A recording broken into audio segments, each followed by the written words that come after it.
मैं doctor R के पुरोहित, आपका स्वागत है। आज फांसीवाद पर चर्चा होगी। शब्द फांसी है, फांसी नहीं है। फांसी मतलब एक सजा है जिसे बहुत बड़े अपराधियों को दंडित किया जाता है, उन्हें मृत्युदंड दिया जाता है। तो उस फांसी का इस फांसी से कोई संबंध नहीं। यह फांसी है और इसका मूल शब्द फांसियो, FASCIO। फांसियों का मतलब होता है लकड़ियों का गट्ठा, उसे रस्सी से बांध देते हैं और उस पर एक कुल्हाड़ी रखते हैं। आपने गौर किया होगा कि जंगल से जो लोग लकड़ियां काट करके लाते हैं, वे लकड़ियों को काटने के बाद उन्हें एक गट्ठर में बांध देते हैं। तो लकड़ियां होती हैं, गट्ठर में बंधा होता है, चाहे रस्सी से बांधें या कुछ लताओं से उसको बांधें और उसके ऊपर एक अपने कुल्हाड़ी को भी लगा देते हैं।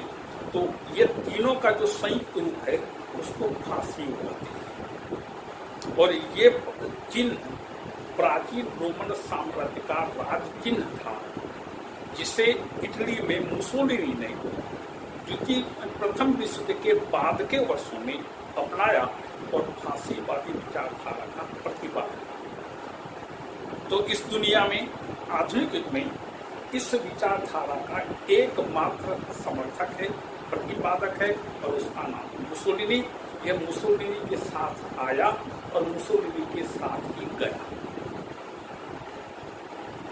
तो लकड़ियों का गट्ठर यह मनुष्यों की जनसंख्या से संबंधित है। इसमें जो बंधी हुई रस्सी है, इनको संयुक्त करने के लिए शासन के द्वारा की गई कार्यवाही है कि आप एकजुट होकर के रहिए, हम आपको एकजुट रख देंगे। उनमें संयुक्तता या एकता हो। और कुल्हाड़ी जो है वह शक्ति का प्रतीक है। ये फांसीवाद की एक सामान्य सी बातें हुई। देखें इस फांसीवाद के बारे में मुसोलिनी क्या करता है। एक महत्वपूर्ण बात यह है कि फांसीवादी विचारधारा का प्रतिपादन मुसोलिनी के अलावा और किसी दूसरे व्यक्ति ने नहीं किया। और चूंकि मुसोलिनी एक व्यावहारिक राजनीतिज्ञ था, मतलब एक शासक था, उसने अपने विचार कैसे प्रकट करेगा वह, तो अपने विचार प्रकट नहीं किया। उसका कोई निश्चित दर्शन था ही नहीं। जो व्यक्ति चिंतन मनन करते हैं उनका एक निश्चित विचार होता है, ठोस विचार होता है। इसके पर हमने प्लेटो, अरस्तु, मैकियावेली, रूसो, सुलाग, इन सबको देखा। इनकी एक निश्चित विचारधारा थी और इनकी विचारधारा इनके चिंतन मनन पर आधारित थी। ऐसी कोई बात मुसोलिनी में नहीं होने के कारण यह एक निश्चित दर्शन से संबंधित करती नहीं रहा। तो मुसोलिनी कहता है कि हम फांसीवादियों में परंपरागत राजनीतिक सिद्धांतवादियों की मान्यताओं को तोड़ने का साहस है। अब है नहीं तो क्या नहीं तोड़ेंगे। मतलब कि इधर बम उधर हम, फटा बम भगे हम, ये स्थिति है। और इसलिए बोलता है मुसोलिनी कि हम फांसीवादियों में राजनीतिक सिद्धांतवादियों के दर्शन को तोड़ने की, मान्यताओं को तोड़ने की हिम्मत रखते हैं। और इसलिए वो कहता है कि हम पुलिस तंत्र की हैं। अभी मैंने बताया इधर बम उधर हम, फटा बम भगे हम। इस कथन को यहाँ पर आप सिद्ध कर सकते हैं कि हम पुलिस तंत्री भी हैं, लोकतंत्रवादी भी, हम क्रांतिकारी भी हैं, प्रतिक्रियावादी भी, श्रमिक विरोधी भी हैं, श्रमजीवी भी, शांतिवादी भी हैं और युद्ध समर्थक भी। इतना पर्याप्त है कि हम लोगों का स्थिर बिंदु राष्ट्र है और सब बातें पूछे हैं। यह राष्ट्र को मुख्य उद्देश्य निगठित करता है और यह जिस चीज से भी इनको सहायता मिले, जो भी इनका समर्थन करता है, वो सब चीजों को स्वीकार कर लेता है, चाहे यह कुछ भी करना पड़े। मतलब जिस प्रकार से एक राजनीतिक दल को हमेशा सत्ता दिखती है, कुर्सी दिखती है, ठीक इसी प्रकार से इस फासीवादियों को केवल अपना स्वार्थ दिखता है, अपना हित दिखता है, और इस हित को वे राष्ट्र के साथ जोड़ करके लोगों को बरगलाते हैं, लोगों का समर्थन प्राप्त करते हैं। तो इसका कोई निश्चित आधार नहीं है। यह मुरादाबादी घोटा है, बिन पेटे का घोटा है। देखें इसकी कौन कौन सी विशेषताएं या इसके कौन कौन से सिद्धांत हैं। और एक महत्वपूर्ण बात यह है कि 1929 में मुसोलिनी इटली के शासन पर काबिज हुए और 29 से लेकर के 1945 तक यह वहां का तानाशाह शासक रहा। इस अवधि में उसने जो जो कार्य किए, ये सब चीजें एक काला इतिहास में जाने जाते हैं, क्योंकि इसका उद्देश्य केवल शक्ति का प्रदर्शन था, लोगों की भावनाओं से खेलना था, उनका समर्थन प्राप्त करना था, लोगों की स्वतंत्रता को, समानता को कुचलना था। और शक्ति पर आधारित होने का इसका अंतिम परिणाम क्या हुआ कि जब इटली ने आत्मसमर्पण किया द्वितीय विश्व युद्ध में, तब मुसोलिनी भाग रहा था और जनता ने उसको देखा, उसका पत्थर फेंक करके मारा। तो जो शक्ति पर आधारित व्यवस्थाएं होती हैं, उनका अंतिम अस्त्र यही होता है। देखें उसकी कौन कौन सी विशेषताएं। पहला है क्रमबद्ध दर्शन का अभाव। इसका कोई क्रमबद्ध दर्शन नहीं है, बिल्कुल मुरादाबादी होता है कि इधर भी लुढ़क जाएगा, कोई भरोसा नहीं। दूसरा है शांति और अंतर्राष्ट्रीयता का विरोध। यह शांति का सर्वथा विरोध करता है। वह कहता है कि शांति पागलों की बातें हैं, इसलिए शांति नाम की पूर्ति नहीं होनी चाहिए। और यह अंतर्राष्ट्रीयता का भी विरोधी है। मतलब कोई भी राष्ट्र अंतर्राष्ट्रीय स्तर पर अपनी मन चाहे नीतियां बना सकता है और वो कुछ भी कर सकता है। और इसीलिए इटली ने अपने पड़ोसी राष्ट्र पर आक्रमण करके उसे अपने क्षेत्र में मिलाने का कुछ साहस किया था। वस्तुतः यह हुआ था कि जब प्रथम विश्व युद्ध की समाप्ति हुई तो वर्साय की संधि 1919 में पेरिस में सम्मेलन हुआ और उसमें वर्साय की संधि। इटली चूंकि प्रथम विश्व युद्ध में विजेता राष्ट्र था, विजयी राष्ट्र था, इसलिए पेरिस शांति सम्मेलन में जितने लोग उपस्थित हुए उनमें 4 प्रमुख नेता थे। एक अमेरिका का राष्ट्रपति वुडरो विल्सन, दूसरा ब्रिटिश प्रधानमंत्री लॉर्ड जॉर्ज, तीसरा फ्रांस का राष्ट्रपति या प्रधानमंत्री क्लेमेंसो, और चौथा व्यक्ति था इटली का प्रधानमंत्री विक्टर आर्लेंडो। तो इन तीनों राष्ट्रों ने, अमेरिका, इंग्लैंड, फ्रांस, इन तीनों नेताओं ने मिलकर के सब काम कर लिया और उसमें इटली को उन्होंने शामिल नहीं किया। क्यों? क्योंकि विक्टर आर्लेंडो को अंग्रेजी नहीं आती थी, और जब उसको अंग्रेजी नहीं आती थी तो वह उस सम्मेलन में ज्यादा प्रभाव डाल नहीं सका। परिणाम स्वरूप इटली को प्रथम विश्व युद्ध में जितना भाग, जितना हिस्सा मिलना चाहिए था वो नहीं मिल पाया। लूट का माल उसको उतना नहीं मिला। परिणाम स्वरूप इटली में घोर असंतोष उत्पन्न हुआ और इस असंतोष को भुनाने के लिए मुसोलिनी एक नेता बनकर के सामने आया और उसने इन सिद्धांतों के द्वारा फांसीवाद को लगा करके उसने जनता की भावनाओं से खेला और जनता का समर्थन प्राप्त किया। ये इसके पीछे की कहानी। तो यह युद्ध का समर्थन करता है और शांति तथा अंतर्राष्ट्रीयता का विरोध।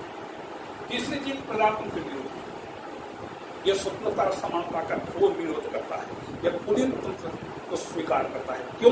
क्योंकि मुसोलिनी का यह मानना है कि आम जनता मूर्ख होती है। आम जनता में एक देश का शासन कराने की क्षमता और योग्यता नहीं होती। तो समाज में कुछ प्रमुख लोग होते हैं, ये लोग ही मिलकर के एक देश का शासन संचालित कर सकते हैं और शासन कर सकते हैं। इसलिए यह पुलिन तंत्र का समर्थन करता है, प्रजातंत्र का विरोधी है। फिर है तर्क और बुद्धिवाद का विरोध। यह न तो तर्क को स्वीकार करता है, न किसी प्रकार की बुद्धिवाद को स्वीकार करता है। बुद्धिवाद का मतलब शासक ने जो बोल दिया नेता ने जो बोल दिया उस पर कोई तर्क वितर्क नहीं होना चाहिए। और यदि कोई व्यक्ति तर्क वितर्क करता है, विरोध करता है, तर्क वितर्क का मतलब विरोध होता है, और यदि कोई व्यक्ति विरोध करता है तो उसको घोर रूप से दंडित किया जाता है। तो इस प्रकार से मुसोलिनी ने इस व्यवस्था को स्थापित किया कि तर्क और बुद्धिवाद यहाँ पर नहीं चलेगा। हमने जो बोल दिया आपको मानना पड़ेगा। यदि आप नहीं मानते हैं तो आपके लिए जेल है या तो आप तो तर्क और बुद्धिवाद का विरोध। फिर है समाजवाद के विरोध। समाजवाद पूरी तरह से गलत सिद्धांत है। समाजवाद को स्वीकार आप नहीं कर सकते। मुसोलिनी का सोचना है, क्योंकि समाजवाद में समानता की बात होती है।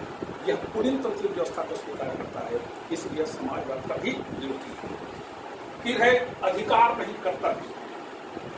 यह न तो स्वतंत्रता को स्वीकार करता है न समानता को, अपितु यह व्यक्ति के अधिकारों को भी स्वीकार नहीं करता। यह व्यक्ति के कर्तव्यों को मानता है। कर्तव्यों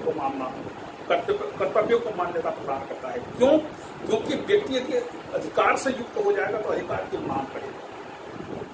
उसे अधिकार नहीं देंगे हम, उसे कर्तव्य याद दिलाएंगे, उसको बताएंगे कि तुम्हारा कर्तव्य क्या है, तुमको ऐसा ऐसा करना है। तो कर्तव्य पर ज्यादा जोर देता है, अधिकार या स्वतंत्रता समानता पर नहीं। इसके बाद सर्वाधिकारवादी की एक नई बात होती है। यह सर्वाधिकारवाद क्या है? सबे भूमि गोपाल, मतलब व्यक्ति के निजी जीवन में ही, व्यक्ति के संपूर्ण जीवन में, व्यक्ति के संपूर्ण कार्य क्षेत्र में जहां पर शासन का अधिकार माना जाता है उसे सर्वाधिकारवादी व्यवस्था कहते हैं। मतलब व्यक्ति क्या बोलेगा, क्या सोचेगा, कौन सा कपड़ा पहनेगा, किससे विवाह करेगा, कितनी संतान जन्म देगा, इन व्यक्तिगत बातों को भी जहां पर शासन नियंत्रित करता है, जहां पर व्यक्ति के अधिकार नाम की कोई चीज ही नहीं होती, जहां पर व्यक्ति के संपूर्ण जीवन और व्यक्तित्व पर शासन का अधिकार होता है, उसे सर्वाधिकारवादी व्यवस्था कहते हैं। और इसी संदर्भ में मुसोलिनी कहता है, everything within the state, हर चीज राज्य के अधीन है। नथिंग अगेंस्ट द स्टेट, कोई भी चीज राज्य के विरुद्ध नहीं है। And nothing out of the state, कोई चीज राज्य के बाहर नहीं है। जो कुछ भी है राज्य करता है, राज्य ही सब कुछ है, राज्य के उनको परिणाम मिलना है। तो सब कुछ राज्य के अंदर है, ये है सर्वाधिकारवाद। और फिर उग्र राष्ट्रवाद और युद्ध समर्थन। उग्र राष्ट्रवाद, इटली के लोगों में राष्ट्रवाद की भावना ये भरने वाला व्यक्ति था। और युद्ध का समर्थक, देखिए वह कहता है कि जिस प्रकार से एक नारी की पूर्णता उसके मां बनने में है, इसी प्रकार से एक पुरुष की पूर्णता युद्ध में है, उसको युद्ध करना चाहिए। जिस प्रकार से समुद्र में फैली हुई तमाम गंदगी एक बार के तूफान से पूरी की पूरी किनारे आ जाती है, समुद्र का पानी बिल्कुल निर्मल और स्वच्छ हो जाता है, ठीक इसी प्रकार से राज्य में जब बहुत ज्यादा गंदगी बढ़ जाती है तो युद्ध होना चाहिए। युद्ध इस प्रकार गंदगी को दूर करता है और जो सक्षम लोग होते हैं उनको जीवित रखता है, इसलिए युद्ध होना चाहिए। युद्ध मनुष्यों के लिए, पुरुषों के लिए गर्व की बात होती है। जिस प्रकार से स्त्री के लिए मां होना गर्व की बात होता है, ठीक इसी प्रकार से युद्ध पुरुषों के लिए गर्व की बात है, इसलिए वह युद्ध का समर्थन करता है। और आखिरी है पुलिनतंत्री विचारधारा है, यह प्रजातंत्र का घोर विरोध करता है, पुलिनतंत्र व्यवस्था की स्थापना करता है। ये है फासीवाद की प्रमुख सिद्धांत या उसकी विशेषता। अब आलोचना तो होगी ही, और आलोचना स्वाभाविक है, क्योंकि ऐसी उग्रवादी विचारधारा का प्रतिपादन दुनिया में बहुत कम हुआ है, और यदि कहीं हुआ भी है तो वह अल्पजीवी रहा है, दीर्घजीवी नहीं रहा। यहाँ पर टी.एच. ग्रीन की बात फिर से याद आती है, will not force is the basis of the state. शक्ति नहीं, इच्छा ही राज्य का आधार है।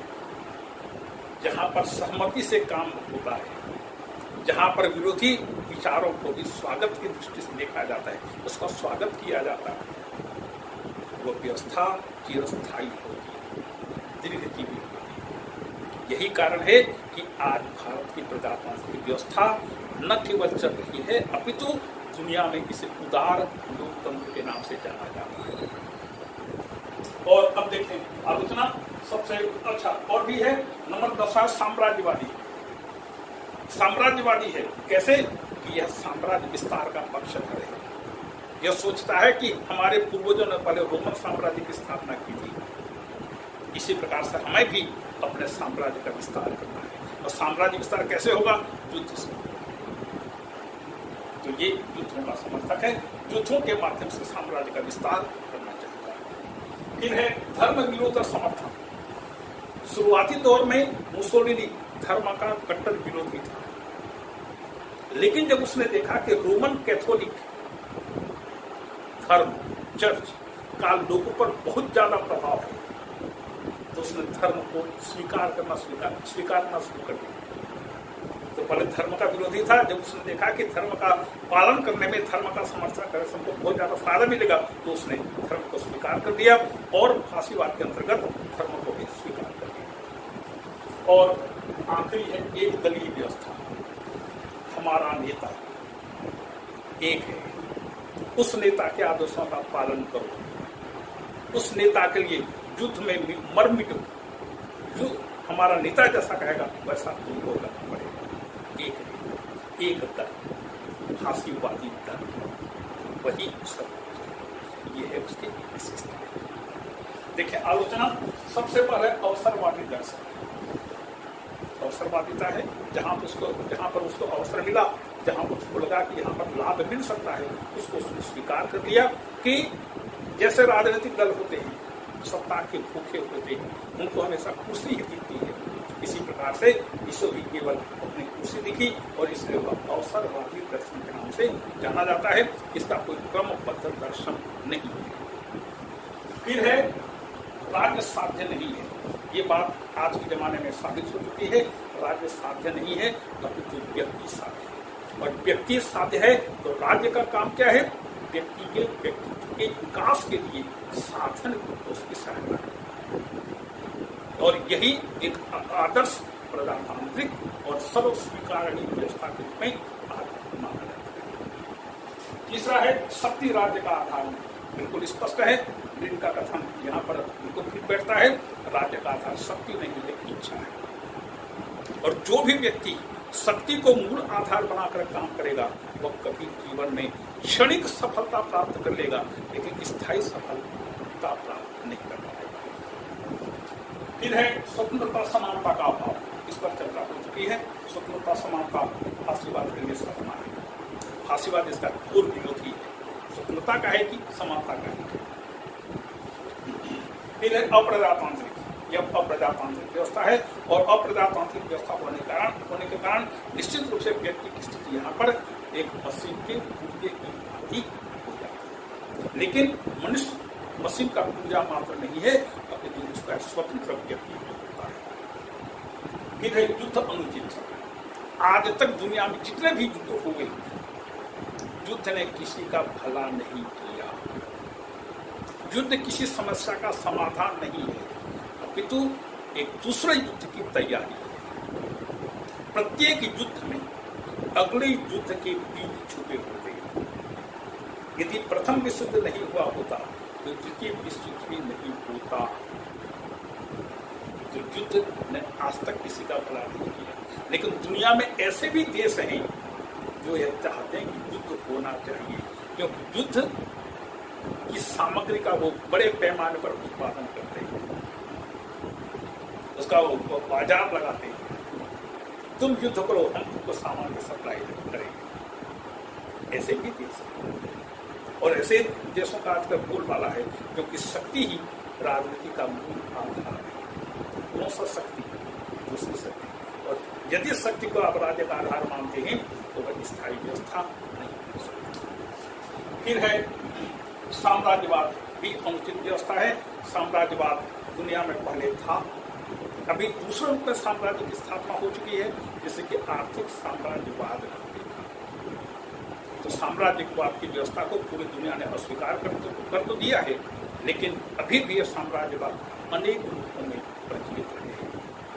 इस प्रकार से फासीवादी विचारधारा मुसोलिनी के साथ आई थी और मुसोलिनी की मृत्यु के साथ यह समाप्त हो गई। एक चीज यहाँ पर मैं स्पष्ट करना चाहूंगा कि कई बार भारत के विरोधी दल, चाहे कोई भी विरोधी दल, सत्ता में यदि कांग्रेस हो तो दूसरे विरोधी दल, यदि सत्ता में बीजेपी हो तो अन्य विरोधी दल, हमेशा विरोधी दल शासक वर्ग पर आरोप लगाते हैं कि अमुक सरकार फांसीवादी सरकार बन गई है। इसका अर्थ क्या है? इसका अर्थ यह है कि यह सरकार हमें कुछ बोलने नहीं देती है, यह हमारी स्वतंत्रता को बाधित करती है, यह हमारे ऊपर निरंकुशतापूर्वक शासन करती है। तो जहां पर इस प्रकार के आरोप लगाए जाते हैं उसको फांसीवादी सरकार कहा जाता है। लेकिन भारत में अभी तक कोई फांसीवादी सरकार नहीं बनी। इमरजेंसी जो आपात श्रीमती गांधी ने लगाया था, आप उसको अपवाद के रूप में छोड़ दीजिए। बाकी अभी तक भारत में जितनी भी सरकारें बनी, किसी भी सरकार ने फांसीवादी रवैया नहीं अपनाया है। और भारत में कम से कम फांसीवाद की स्थापना के, उसके विकसित होने के कोई फिलहाल कोई अवसर या कोई चांस नहीं। ये है फांसीवाद। इसी के साथ सभी विवाद जो प्रमुख वाद है इनकी चर्चा हो चुकी है। आदर्शवाद, व्यक्तिवाद, उदारवाद, समाजवाद और फांसीवाद। साम्यवाद की चर्चा अगले व्याख्यान में करेंगे। तो इन वादों के बारे में मैं आपको एक महत्वपूर्ण चीज बता रहा हूं। यह मेरी अपनी स्थापित की भी चीज नहीं है, इसे मैंने कहीं पर देखा था और उससे मैंने वहीं पर खड़े खड़े नोट कर लिया। यह भी मैं आपको बता दूं कि एक बार मुझे रायपुर में फाफाडीह में स्टेट बैंक का ब्रांच है, वहां पर मुझे एक काम से जाना पड़ा। मैंने इस कथन को वहां पर लिखे हुए देखा और वहीं पर मैंने खड़े खड़े इसको कॉपी किया।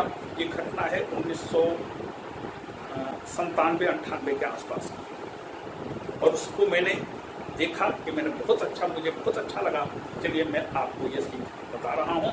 ये चीज जिसने भी बनाया हो उससे इन चीजों का एक गंभीर ज्ञान था और इसलिए वह इस प्रकार की बातें कर सकते। देखिए, विशेष करके समाजवाद, साम्यवाद, फांसीवाद, नाजीवाद, श्रम संघवाद, पूंजीवाद, इनके बारे में वह एक उदाहरण से पूरी बातों को समझाने का प्रयास करता है, बिल्कुल मर्म पर चोट करता है।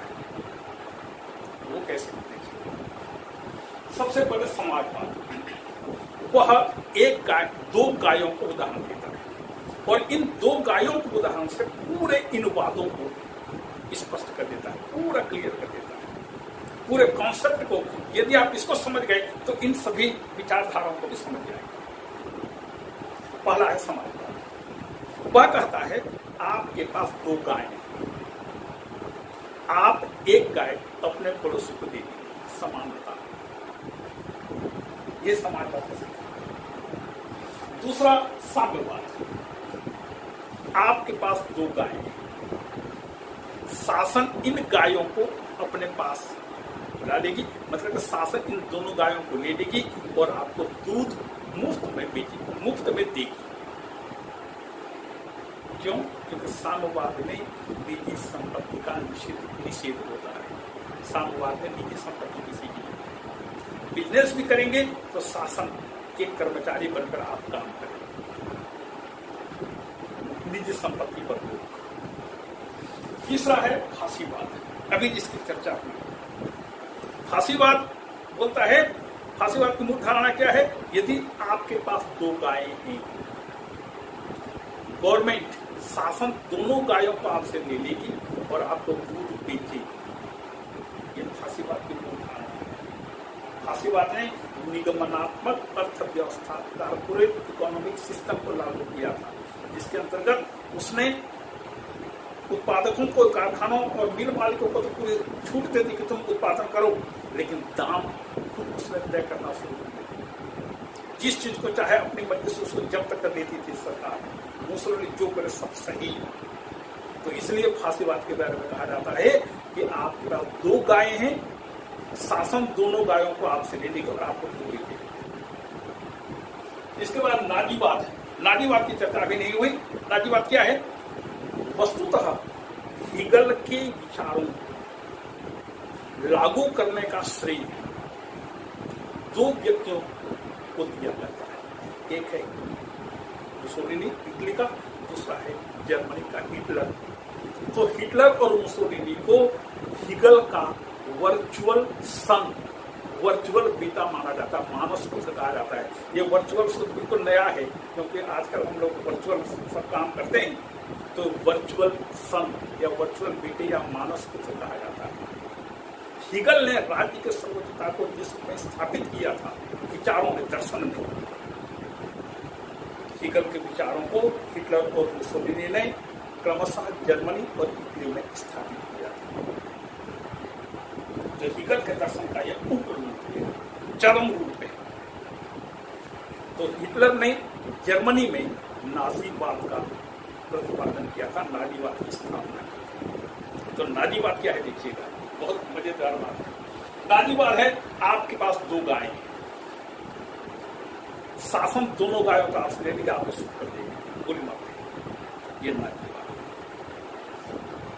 श्रम संघवाद, श्रम संघवाद, ट्रेड यूनियनिज्म, जहां पर ट्रेड यूनियंस का बहुत ज्यादा बोलबाला होता है, वहां पर इतनी ज्यादा श्रमिक संघों का बोलबाला हो जाता है कि बड़े बड़े कोई भी पूंजीपति इनके सामने टिक नहीं सकते। आए दिन हड़ताल, आए दिन काम बंद, आए दिन हाय हाय, आए दिन सब।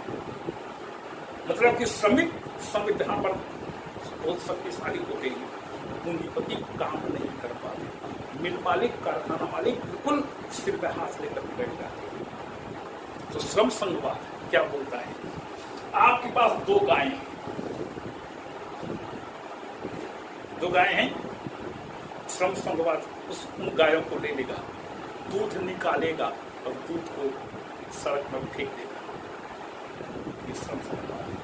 न तुमको खाने देंगे न हम खाएंगे, बर्बाद करेंगे, बर्बादी की ओर ज्यादा ध्यान देना है। और पूंजीवाद, बिजनेस माइंड, प्रोडक्टिविटी, उत्पादकता।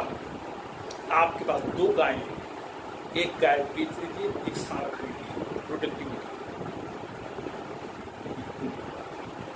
अंतिम है, शेष है, and the rest you have nothing to do with cows. They will create problems for you. इन गायों से कोई लेना देना मत करो, क्योंकि गायें रहेंगी तो आपके लिए समस्याएं। ये जो मूल थीम है विभिन्न वादों का, एक उदाहरण के द्वारा उस व्यक्ति ने जिसने भी इसको बनाया है बहुत ही प्रशंसनीय ढंग से इसको बनाया है, उसकी प्रशंसा, तारीफ की जानी चाहिए। ये चीज मुझे मिला, मैंने आपको बताया और आपको शायद समझने में सुविधा होगी। इसी के साथ आज का यह व्याख्यान समाप्त होता है। अगले व्याख्यान में हम कार्ल मार्क्स की खोज खबर लेंगे। आप सभी को धन्यवाद और कमेंट्स करिए, देखिए उसमें, देखिए इन व्याख्यानों में कमी क्या है, कहाँ पर सुधार किया जा सकता है। कोई पॉइंट समझ में नहीं आ रहा है तो आप इसको कमेंट्स में जरूर डालिए और आप सबको